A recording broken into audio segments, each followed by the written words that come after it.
Assalamualaikum warahmatullahi wabarakatuh. Selamat siang. Salam sejahtera buat kita semua. Ketemu lagi di video saya kali ini teman-teman. Yang dimana hari ini saya mau seperti biasa, rutinitas biasanya kasih makan buat ikan nila. Nah, hari ini kita mau kasih makan dia dulu. Kebetulan tadi ada sayuran sisa, kita kasih sayuran dulu.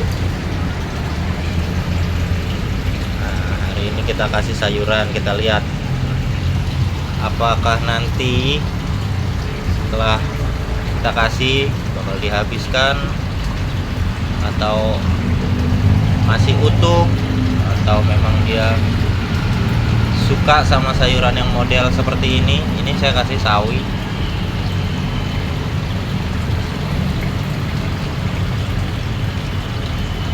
Sekitar ya 6 lembar, nggak usah terlalu banyak juga, nggak terlalu bagus kalau kebanyakan juga. Kasih sawi dulu, nanti biasanya kan digerogotin sama dia tuh daun-daunnya, hanya tinggal batangnya aja. Makanya kita kasihnya itu, atau pas moteknya itu pas sampai ngabisin lempengan daunnya aja. Jadi nggak full semua batangnya, kita nggak usah kasih. Biasanya dia hanya makan daunnya aja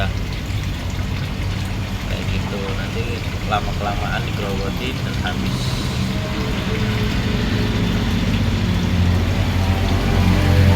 Nah, untuk ikan itu sendiri biasanya kalau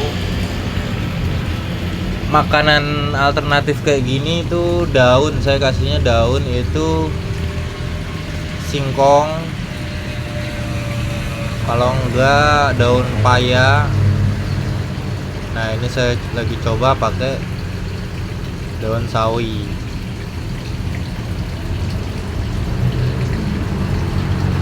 Coba daun sawi apa dia makan atau nanti habis atau enggak, nanti kita lihat.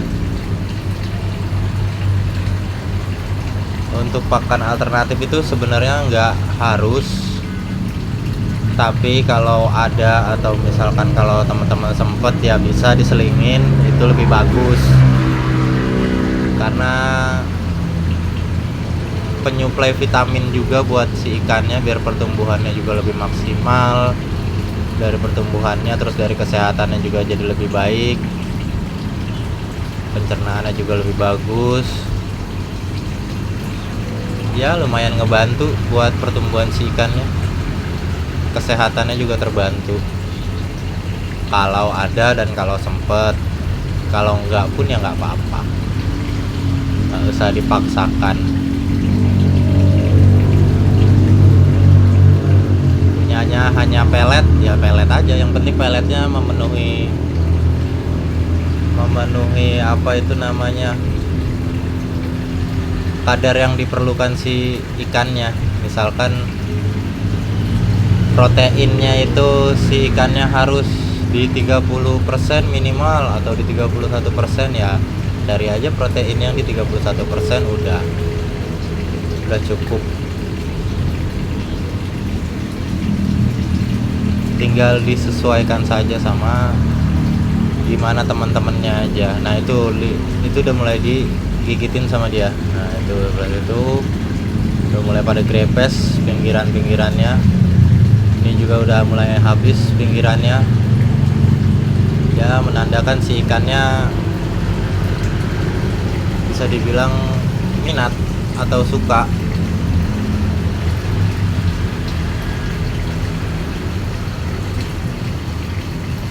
Buat nila, buat gurame itu memang pakan-pakan alternatif itu memang dianjurkan,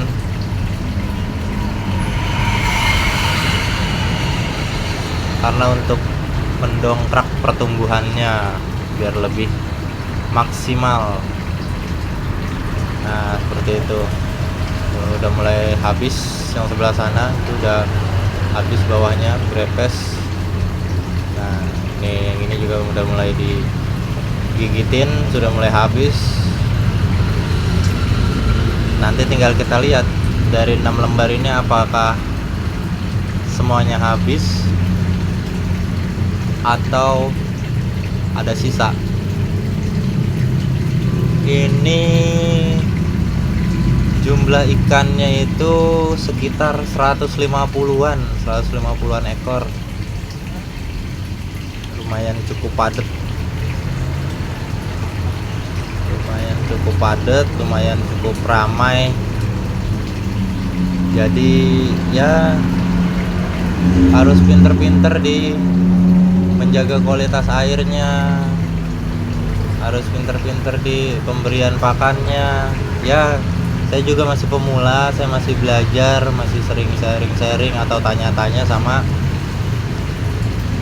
teman-teman atau lihat-lihat di browsing internet, cari-cari informasi tambahan. Memang kalau dibilang padat ya cukup padat sebetulnya, apalagi kebetulan kan ukuran kolam saya ini itu cuma panjangnya itu cuma 1,5 meter, lebarnya itu cuma 50 cm, dengan kedalaman itu terpalnya saya bikin 50 cm, cuma yang airnya ini saya isi cuma di 30 cm.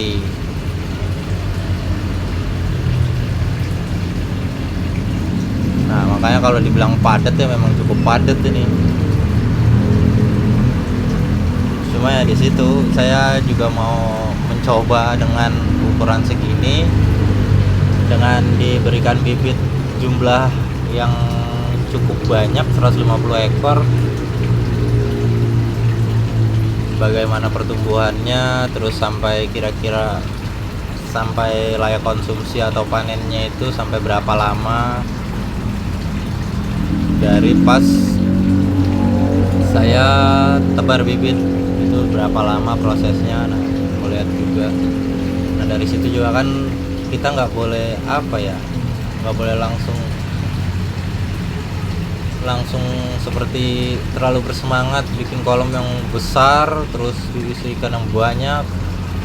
Kalau menurut pemikiran saya ini mah, makanya saya coba di ukuran kecil dulu. Sekiranya nanti sudah tahu selahnya, udah lancar, tahu cara mengatasi masalah-masalah yang datang, tahu cara gimana mengatasi ikan yang sakit, gimana ngatasin ikan yang gak mau nafsu makan, gimana ngatasin kualitas airnya, gimana cara buat memaksimalkan filtrasi airnya, atau memilih sistem apa yang cocok buat si ikannya, mau itu sistem ras, sistem filtrasi biasa, atau sistem bioflok, atau sistem air hijau, atau sistem yang lainnya. Nah itu kan juga harus dipikirkan. Maka dari itu kita bertahap.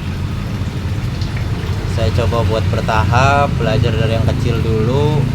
Ya seenggaknya nanti kalaupun kita mau upgrade, kita udah punya gambaran buat upgradean kita selanjutnya. Jadi kita nggak terlalu bingung, kita nggak terlalu, kalau ada masalah satu ini kita langsung pusing gimana caranya nyelesainnya, kita nggak tahu.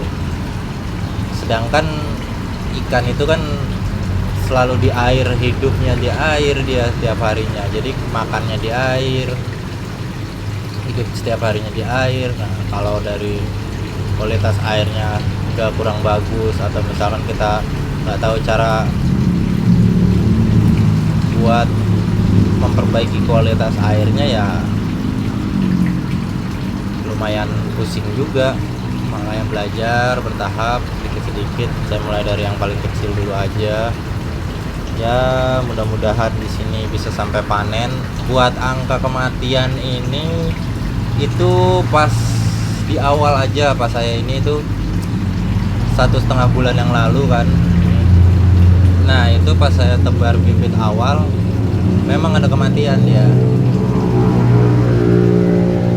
Kematian itu sekitar 3 ekoran.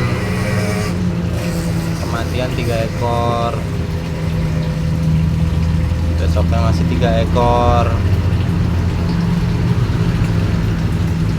Nah semakin hari semakin berkurang. Dari 3 ekor itu 2 hari, sehari pertama 3 ekor, besok 3 ekor. Kebetulan kan masih tebar bibitnya itu sekitar ukuran 1,5 jari lah, 2 jari kurang, ya taruhlah 2 jari. Mungkin dia kaget atau misalkan sayanya yang belum ngerti pas kemarin, belum terlalu paham, tapi sudah mulai berkurang. Di hari kedua masih 3, hari besoknya mulai berkurang 1. Nah pas hari keempatnya itu udah 0. Ya alhamdulillah sampai sekarang belum ada, dan jangan sampai ada kematian lagi.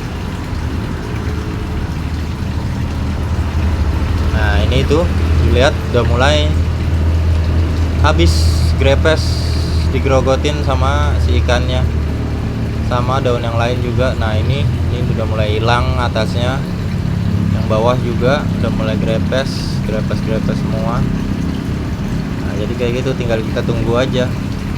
Yang penting nafsu makan si ikannya ini tinggi, jadi dia mau dikasih pakan alternatif atau pakan pelet, dia mau masuk pasti kalau nafsu makan si ikannya itu tinggi.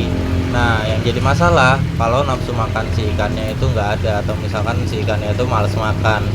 Nah itu kita mau kasih pelet dia nggak makan, kita mau kasih makan alternatif atau daun-daunan atau yang lainnya dia nggak mau makan. Nah itu yang susah. Maka dari itu kita harus menjaga si nafsu makannya ini juga.